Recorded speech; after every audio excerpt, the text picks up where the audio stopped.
Saludos mis amigos, mis hermanos, aquí estamos nuevamente en el repaso semanal de estos tópicos de la lección de escuela sabática. Le quiero enviar un saludo a todos los amigos que fielmente cada semana están conectados, compartiendo, viendo nuestro material. Estamos ya en la lección número 12. Está por terminar este trimestre y este año también, se ha ido rápido el tiempo, ¿no? Quiero aprovechar la oportunidad para desearles a todos ustedes pues unas Navidades dichosas en compañía de sus amados, en compañía de sus seres queridos. Es una oportunidad preciosa que nos regala la vida en esta época del año para estar cerca de las personas que amamos. Así que disfruten, que pasen unas festividades muy gozosas, cuídense, cuidado con los excesos, aprovechen el tiempo para estar en casa, para compartir, para conversar. Muchas veces no tenemos tiempo en el año debido a nuestras distintas ocupaciones, ¿verdad? Así que debemos aprovechar al máximo estas horas y estos días. Y también, bueno, para hacer llegar una nota, un mensaje a alguien que necesita. Hay mucha gente solitaria que en las Navidades no la pasan bien, no tienen familiares cercanos, y es una oportunidad preciosa para poner en práctica la misión que Dios nos ha encargado. Así que aprovechemos esta oportunidad para hacerlo. Bien, vamos entonces a comenzar el comentario de nuestra lección de escuela sabática, Esther y Mardoqueo. Vamos a orar antes de comenzar. Querido Padre, te damos gracias por la oportunidad que nos das una vez más de repasar las lecciones preciosas de tu palabra. Que tu Espíritu Santo nos pueda guiar en esta meditación y lo podamos poner en práctica. Lo pedimos en el nombre de Jesús. Amén. Amén. Bueno, interesante, ¿no? Interesante este tópico cuando vamos a ver entonces personas que han cumplido misión de manera forzada. Es decir, no viajaron a un lugar distante, a un país distante, a un lugar lejano, de una cultura distinta con los fines de cumplir la misión, sino que se hallaron en esas circunstancias por fuerzas mayores. Tenemos el caso, por ejemplo, de Daniel en Babilonia, Daniel y el resto de sus compatriotas, especialmente los tres amigos más cercanos de Daniel que juegan un papel importante en esta historia. Y luego tenemos un relato muy parecido que es el de Esther y Mardoqueo bajo el reino persa. También podríamos mencionar a José en Egipto.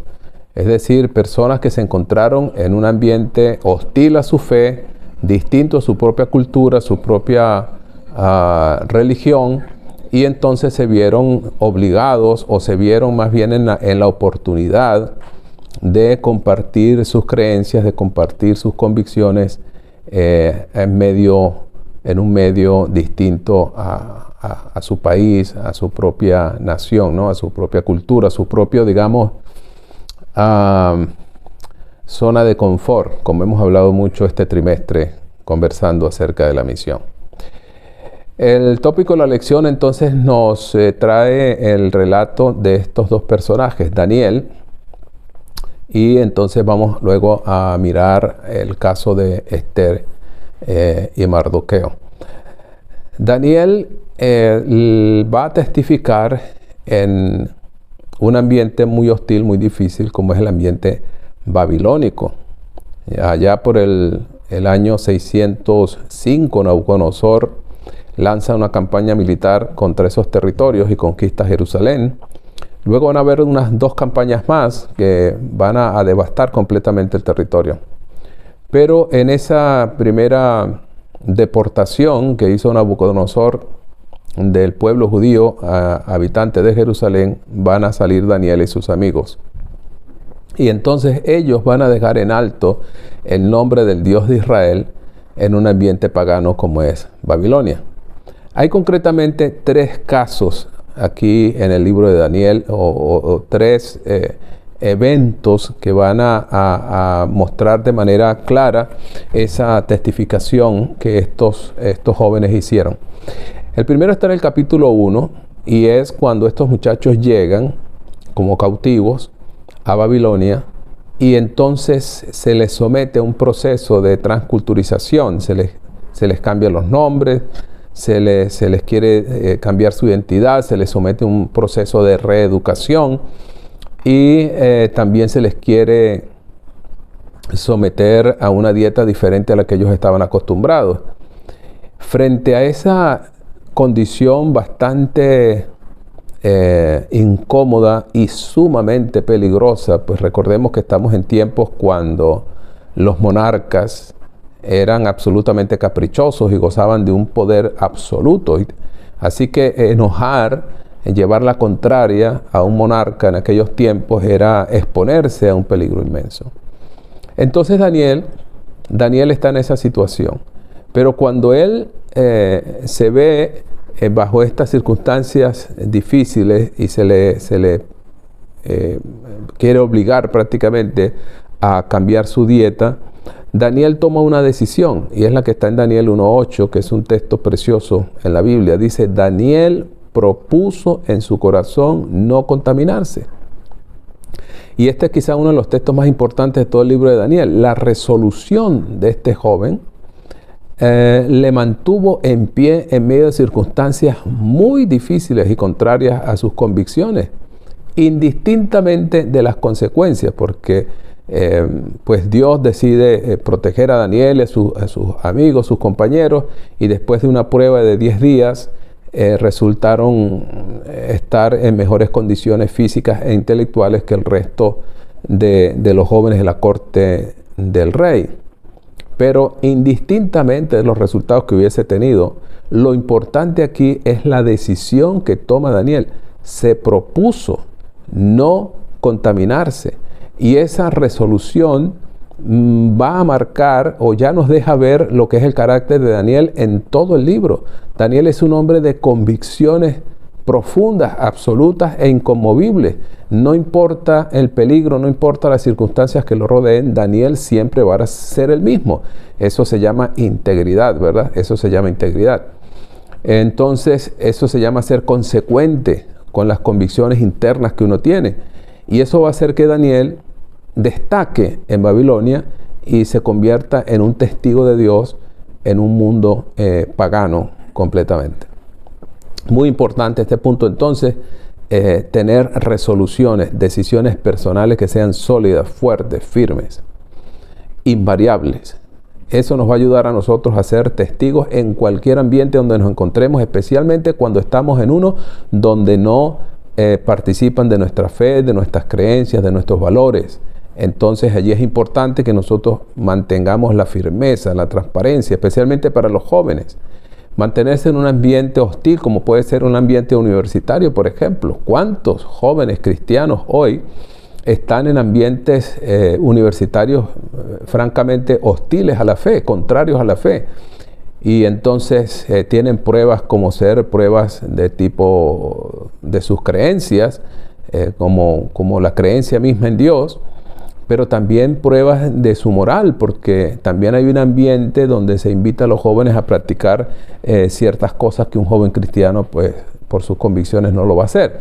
Entonces Daniel así se convierte en un modelo para los jóvenes de todos los tiempos y para cristianos de todos los tiempos que, estando en un ambiente difícil como puede ser la universidad o el trabajo o cualquier otro, van a mantener esa fidelidad a sus convicciones, a sus creencias, indistintamente de la presión que puedan soportar.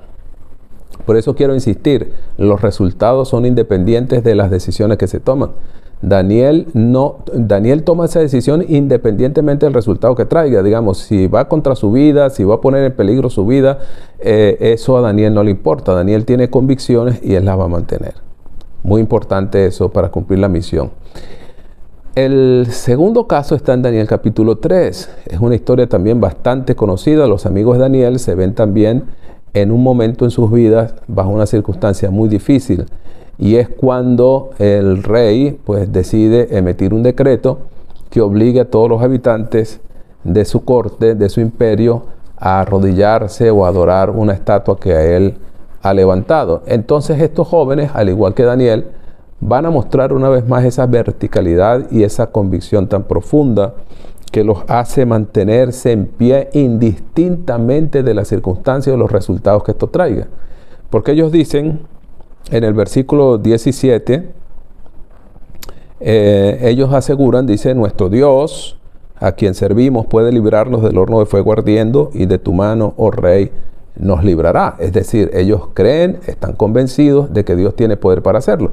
Pero lo más impactante de esta historia es el verso 18, donde ellos dicen, y si no, si Dios no hace nada, si Dios no nos libra, si Dios no nos salva de esta situación, igualmente nosotros no nos vamos a inclinar. Entonces eso es una vez más integridad, ¿no? Esa seguridad, esa convicción que ellos tienen de que sus valores y sus principios son valederos en cualquier ambiente. Así que ellos no están dependiendo una vez más de los resultados de esta decisión. Su decisión es independiente de lo que vaya a pasar. Su decisión está basada en sus convicciones internas muy profundas. Y una vez más, entonces esto es un modelo para todo cristiano en todos los tiempos. La verticalidad, la convicción, la profundidad de las convicciones, que de manera serena estos jóvenes sencillamente dicen, no vamos a discutir, oh rey, sobre este asunto. Nosotros tenemos una forma de creer, nosotros tenemos una forma de vivir y de pensar, y eso no lo vamos a cambiar, ni siquiera la amenaza de muerte, de la forma más horrible como podía ser quemado en un horno. Ellos no se van a doblegar ante eso. Así que este segundo episodio de Daniel es definitivamente también muy ilustrativo, maravilloso, hermoso testimonio de estos jóvenes en medio de un ambiente hostil y pagano. Y luego está el del capítulo 6, una prueba de fe nuevamente, en este caso otra vez Daniel, ya bajo el gobierno persa, y también Daniel mantiene esa verticalidad una vez más. A los sátrapas, la gente que está cercana al rey, lo convencen de emitir un decreto que ponga en peligro la vida de Daniel, pero por causa de sus convicciones. Pero ¿qué destaca aquí del libro de Daniel? Que aunque estos gobernadores le tenían envidia a Daniel y estaban buscando, por cierto, alguna forma de hacerlo caer o de ponerlo en mal delante de las autoridades, dice en el versículo 4, el capítulo 6 de Daniel, entonces los gobernadores y sátrapas buscaban ocasión para acusar a Daniel en lo relacionado al reino, pero no podían hallar ocasión alguna o falta, porque él era fiel y ningún vicio ni falta fue hallado en él. Entonces esa integridad de Daniel, esa fidelidad a los principios.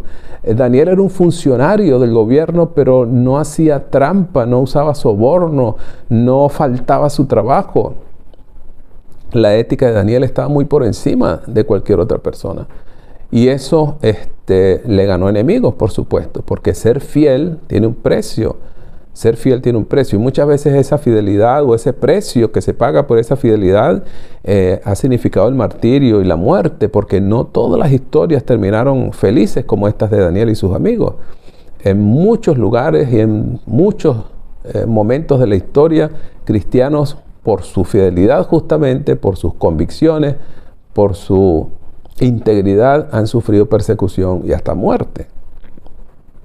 Pero aquí Daniel, una vez más, se mantiene íntegro en su carácter, en su accionar, y entonces el decreto del rey pues no se hace esperar. Estos enemigos de Daniel le fraguan esa trampa, pero sin embargo Daniel es librado milagrosamente del foso de los leones, donde fue arrojado. Repito, esto no siempre va a suceder, y en muchos momentos verdaderos hombres fieles de Dios, hombres y mujeres, fueron masacrados, fueron torturados y asesinados, pero eso no hizo que cambiaran sus convicciones y su integridad. Gracias a eso, hoy nosotros en libertad todavía podemos disfrutar de este conocimiento, de esta herencia que ellos nos dejaron, pero fue una semilla que se ha sembrado con sangre muchas veces, la sangre de los mártires, regó esa semilla que hoy tú y yo podemos disfrutar, ¿no? Pero ellos lo hicieron en circunstancias bastante hostiles y difíciles. Bueno, aquí nuevamente tenemos a Daniel, sale victorioso, su testimonio logra impactar al rey, al monarca persa, como también en su momento impactó al monarca en Babilonia. Entonces tenemos aquí el testimonio. Daniel se convierte en un misionero a la fuerza, porque él no fue a Babilonia de visita, ni tampoco fue en misión. Él estaba allí porque era un cautivo de guerra, pero sin embargo en esas condiciones hostiles y difíciles testifica de Dios, deja en alto el nombre del Señor y logra impactar la vida de hombres en posiciones de mucho poder y autoridad, como son los reyes, ¿no? Y seguramente otras personas también fueron impactadas. Pero incluso después, muchísimo después de su muerte, la historia de Daniel sigue inspirando hoy a hombres y mujeres en el mundo entero. Bueno, tenemos ahora el caso de Esther. Esther es una historia similar a la de Daniel, parecida a la de José. Esther es una mujer hermosa, de buen parecer, una muchacha prudente, una muchacha humilde, sencilla, que pasa por un momento muy difícil. Pues aunque Esther, digamos, no sufrió el cautiverio, porque probablemente ya nació estando su país y su familia, digamos, dominada por los persas, viviendo incluso fuera de su país de origen, Esther es una muchacha que va a destacar y va a testificar también. Pero no solamente Esther, sino también Mardoqueo. Y es que en realidad el gran protagonista del libro de Esther, cuando uno lo ve en detalle, es Mardoqueo, más allá de la propia Esther. Es verdad que Esther juega un papel importante, incluso el libro lleva su nombre, pero es el accionar de Mardoqueo, sus acciones, sus decisiones clave, las que dan lugar a toda la trama de la historia. Es más, es la fidelidad de Mardoqueo que rehúsa inclinarse ante Amán, lo que hace que se desate toda la trama del libro, en realidad, ¿no? Vamos a ver algunos detalles de este libro que son bien interesantes. En Esther, capítulo 1 y 2, se narra una historia que puede resultar a veces hasta graciosa, pues una reina, la esposa de Asuero, el rey persa, decide no responder al llamado de su esposo. Esto, por supuesto, causa una situación muy incómoda, pues eran tiempos en los que pues sencillamente una mujer no podía hacer eso, negarse a obedecer a su esposo, mucho menos al monarca. Entonces esto hace que el rey finalmente decida buscar un sustituto. Eso le aconsejan sus allegados, bueno, que busque una sustituta para la reina. Esto entonces da lugar a que se realice una búsqueda, una selección de las doncellas, de las jóvenes más hermosas del reino, de Susa, donde estaba la capital del reino, y bueno, y resulta que eventualmente Esther es llevada a esa especie de certamen, aunque no era un concurso exactamente, pero Esther está entre las posibles elegidas y finalmente resulta ser la predilecta del rey. Su hermosura, su encanto, su carácter, su manera tan particular de ser la hace destacar en medio de las demás. Y entonces Esther llega a una posición de privilegio, ¿no? Llega a ser pues la esposa preferida del rey. Esto nos muestra a nosotros que Dios actúa de maneras insospechadas para nosotros. Él puede utilizar las circunstancias más adversas, más difíciles, más extrañas para producir un bien mayor posteriormente, ¿no? Sucede así en el caso de un pueblo, como son los judíos aquí, pero también en el caso particular nuestro, en nuestra vida personal. Dios también puede hacer que ocurran situaciones que parecen desconectadas, que parecen, digamos, fortuitas, pero de pronto en algún momento de nuestra vida entendemos por qué pasó aquello en nuestra vida pasada, y entonces se vienen a conectar todas las cosas y le encontramos sentido, porque Dios actúa de esa manera. Y una aparente situación trágica, Dios la convierte después en una bendición muy grande para nuestras vidas. Y es hermoso comprobar eso en nuestra propia existencia. Bueno, aquí el Señor va a utilizar esta circunstancia aparentemente aislada, la situación de Vasti con su esposo, una situación doméstica, una situación que después repercute en el reino de este hombre poderoso, y que va a permitir entonces que Esther providencialmente llegue a esa posición sin ella sospechar por qué Dios ha permitido eso, y eso se va a ver más adelante en el libro, ¿no? Luego en el capítulo 2 vamos a ver entonces cuando Esther llega a esta posición, lo hace encubriendo su verdadera identidad por consejo de Mardoqueo, que viene a ser como su primo. En realidad es su padre putativo. Él se hace cargo de ella porque el libro nos informa que Esther quedó huérfana, y entonces Mardoqueo se hace cargo de ella, la instruye, la enseña, la educa muy bien. Es una figura muy importante para Esther, y va a ser una figura importantísima en todo el desarrollo de este drama que relata este libro, que por cierto tuvo algunos inconvenientes para entrar en el canon porque no menciona a Dios en ningún momento. Pero también sucedió con Cantares. El libro de Cantares tampoco menciona a Dios en ningún momento. Son dos libros que no mencionan a Dios. Pero sin embargo, Dios va a actuar. Dios va a manifestarse en la trama, en la historia del libro, aunque de manera no revelada completamente. Pues Esther también va a llegar a esa posición donde llega, pero su padre adoptivo le dice que no revele su identidad. Esto va a ser importante porque a veces en la vida hay circunstancias en las que ser completamente abierto no es lo más conveniente.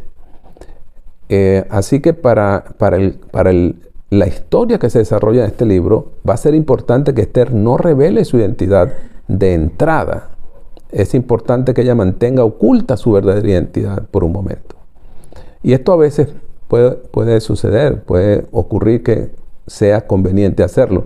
Recordemos el caso del propio Jesús, ¿verdad? Que en su momento él también mandaba a quienes él sanaba, a quienes él hacía algún milagro, les pedía que no revelaran su identidad, que no dijeran quién los había sanado, porque revelarse tan abiertamente iba a producir probablemente una aceleración del enemigo para tratar de silenciar el ministerio de Jesús, y se habría cortado innecesariamente. Por eso él prefería, aunque predicaba y enseñaba y sanaba, pero mantenía un perfil relativamente bajo, justamente para poder dar tiempo a todo lo que tenía que desarrollar.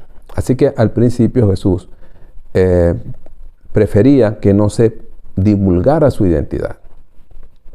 En este caso, pues Esther también va a ser importante que no divulgue su identidad por ahora, porque eso va a ayudar a el desarrollo de los acontecimientos de manera favorable para el pueblo de Dios. Bueno, entonces tenemos aquí a Mardoqueo, ¿verdad? Esa figura tan importante en esta historia, y vamos a ver cómo él mantiene esa fidelidad y cómo se manifiesta esa fidelidad de Mardoqueo. Bueno, pues Mardoqueo se va a enfrentar a un personaje que surge aquí en la historia, que es la de Amán. En el capítulo 3 se menciona que Amán fue favorecido, no sabemos por qué, el libro no lo explica, pero repentinamente el rey decide colocar a Amán en una posición de mucha importancia, le da muchísimo poder a este hombre Amán, que el relato lo identifica como Agageo o Agageo. de alguna forma conectado quizá con los amalecitas, ¿no? Aquel pueblo, antiguo pueblo enemigo de Dios. Y por cierto, Mardoqueo se le identifica con Benjamín y con la familia del mismo rey Saúl. Así que resulta interesante cómo estas dos personajes históricos, Agag y Saúl, que en algún momento fueron enemigos en batalla, ahora se presentan nuevamente en esta historia y están una vez más enfrentados. Entonces Amán no recibe la adoración, la pleitesía de Mardoqueo. Mardoqueo se resiste a hacerlo, no se inclina ante él, no se arrodilla, y Amán pues se enoja muchísimo por eso. La fidelidad tiene un precio, y Mardoqueo y el pueblo judío van a pagar un precio alto por esto. ¿Por qué? Porque Amán, por causa de esta actitud de Mardoqueo, se enoja tanto que trama entonces una trampa para a que el pueblo, no solo Mardoqueo, sino todo su pueblo judío sea masacrado, sea exterminado.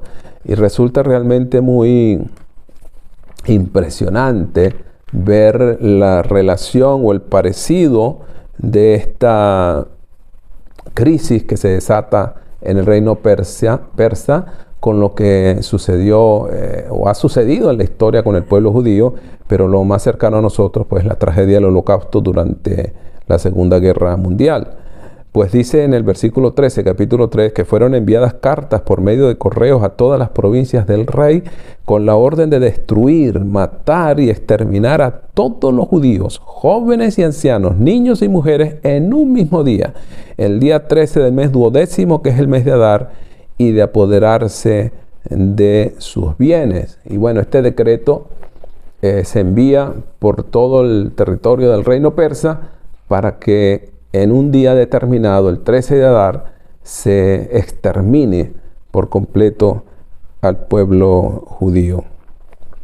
Es entonces, como ustedes ven, la actitud o la fidelidad de Mardoqueo va a desatar una crisis.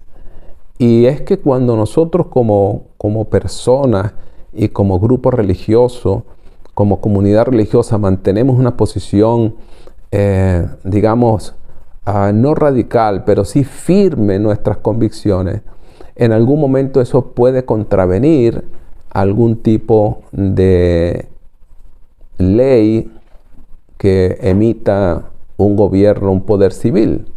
Y es así como se desata la persecución. Porque mientras el pueblo judío estaba allí, estaban en paz, estaban tranquilos, pero cuando este hombre, Mardoqueo, decide no doblegarse ante una costumbre persa, como era arrodillarse y rendirle pleitesía a un hombre, entonces eso va a desatar la persecución. Y esto ha sido siempre, siempre así. Cuando el pueblo de Dios, o un grupo pequeño del pueblo de Dios, decide mantenerse fiel, entonces la persecución se desata, porque se puede en algún momento crear algún tipo de ley que pongan a ese pueblo o a ese grupo de personas fieles al margen de la ley. Y es lo que sucede aquí. Entonces ahora Mardoqueo no solamente está amenazada su vida, sino la de todo el pueblo. Y es cuando él entonces trata de hablar con el rey, pero no puede entrar porque él está vestido de cilicio, está en ropas de luto. Pero entonces la noticia le llega a Esther, quien está en una posición importante de poder, y es aquí cuando encontramos el centro, el corazón de toda la historia. Pues ahora vamos a descubrir por qué Dios permitió que Esther, una joven judía, llegue a ser la esposa de un rey pagano. Fíjate esto, ¿no? Una circunstancia normal dentro de las leyes judías, pero Dios va a permitir un evento para traer una liberación muy grande después. Cuando la reina se entera de eso, Mardoqueo le pide a través de un emisario que haga algo y que aproveche la posición que ella tiene, pero ella le dice: mira, yo no puedo entrar al rey si él no me invita, ya tú sabes que eso puede ser mortal para mí. sea que en principio Esther rehúsa hacer lo que Mardoqueo le pide. Pero entonces vienen las palabras tremendas de Mardoqueo en 4:14. En 4:13 le dice Mardoqueo: no pienses que escaparás en la casa del rey más que cualquier otro judío, porque si callas absolutamente en este tiempo, respiro y liberación vendrá de alguna otra parte para los judíos, pero tú y la casa de tu padre perecerán. Y quién sabe si para esta hora has llegado al reino. Esas palabras resultan definitivamente extraordinarias y se convierten en el eje central de toda la historia de este libro extraordinario. Pues ciertamente Dios produce algunas circunstancias aparentemente aisladas, como dijimos al principio, una situación de una familia, una situación del rey con su esposa, pero miren lo que termina: para poner a una mujer judía en una posición en la cual puede ejercer influencia para que el curso de los acontecimientos se desvíe a favor del pueblo de Dios. Y esto es lo que va a pasar eventualmente. El desarrollo de la trama de la historia, que es bien interesante, leer y releer este libro, va a llevar a que Mardoqueo sea exaltado por un favor grande que le había hecho el rey, pues lo libró de una conspiración contra él. Eso se había olvidado. De pronto el rey, Dios le hace recordar esas cosas porque el rey no puede dormir. Revisan los libros, encuentran lo que Mardoqueo había hecho, y entonces Mardoqueo recibe alabanza, recibe todo el reconocimiento de un favor que se le debía de cualquier manera, ¿no? Entonces, bueno, Amán, enojado porque Mardoqueo está recibiendo estas honras y estas alabanzas, está realmente obsesionado porque Mardoqueo se convierte como en su piedra de tranca. Pero finalmente, aunque él prepara una horca, por sus consejeros que le dijeron: prepara una horca para que cuelgues a Mardoqueo allí, resulta que después entonces entra Esther en el escenario, y después de 3 presentaciones, 3 banquetes que preparó, finalmente le dice al rey lo que está pasando y coloca a Amán en el centro del huracán. Lo descubre como el causante de todas las desgracias y todas las miserias de su pueblo. Esther ahora se declara judía, se revela judía, pero el rey, a pesar de eso, decide protegerla, pues es su esposa. Se enoja contra Amán, y lo que él había tramado para Mardoqueo termina Amán colgado en esa horca. Más tarde también sus 10 hijos van a ser colgados. Y entonces, aunque el decreto ya no se puede revertir porque es decreto del rey persa, entonces él puede emitir ahora un decreto para que los judíos se defiendan y puedan salvar sus vidas, ¿no? Y eso se convierte en un momento de liberación extraordinario que los judíos hasta hoy lo celebran como la fiesta de Purim. Así que interesante, ¿no? Cómo este accionar de Mardoqueo, especialmente de Mardoqueo, pero de Esther también, trae de alguna forma un testimonio en un país extranjero. Pues dice acá en el 8:17 que en cada provincia y cada ciudad donde llegó el mandamiento del rey, los judíos tuvieron alegría, gozo, banquete y día de placer, y muchos, atención, y muchos de entre los pueblos de la tierra se hacían judíos, porque el temor de los judíos había caído sobre ellos. Interesante entonces cómo en condiciones bien adversas y difíciles Dios obra a través de eventos, de circunstancias particulares, para que su pueblo sea liberado, pero más que eso, para que se dé testimonio en un lugar, en un país extranjero, pagano por demás, y entonces viene este resultado extraordinario. Así que bueno, nosotros hoy también estamos llamados a mantenernos leales y fieles en cualquier ambiente y circunstancia donde nos encontremos, y esa fidelidad, esas convicciones firmes, esa integridad va a tener resultados increíbles, insospechados para nosotros, y podremos ser instrumentos de Dios para la salvación de mucha gente, como lo fue Esther, Mardoqueo, como lo fue Daniel también en Babilonia. Bueno amigos, linda lección para compartir en la iglesia este sábado, y nos preparamos entonces para la próxima semana, cuando tendremos el último repaso de este año 2023. Que Dios les bendiga. Vamos a orar. Padre, gracias por estas lecciones preciosas de tu palabra. Gracias, Señor, porque hoy también nosotros podemos ser fieles, leales a ti en toda circunstancia y brillar en medio de la oscuridad. Gracias por escuchar nuestra oración. En el nombre de Jesús. Amén.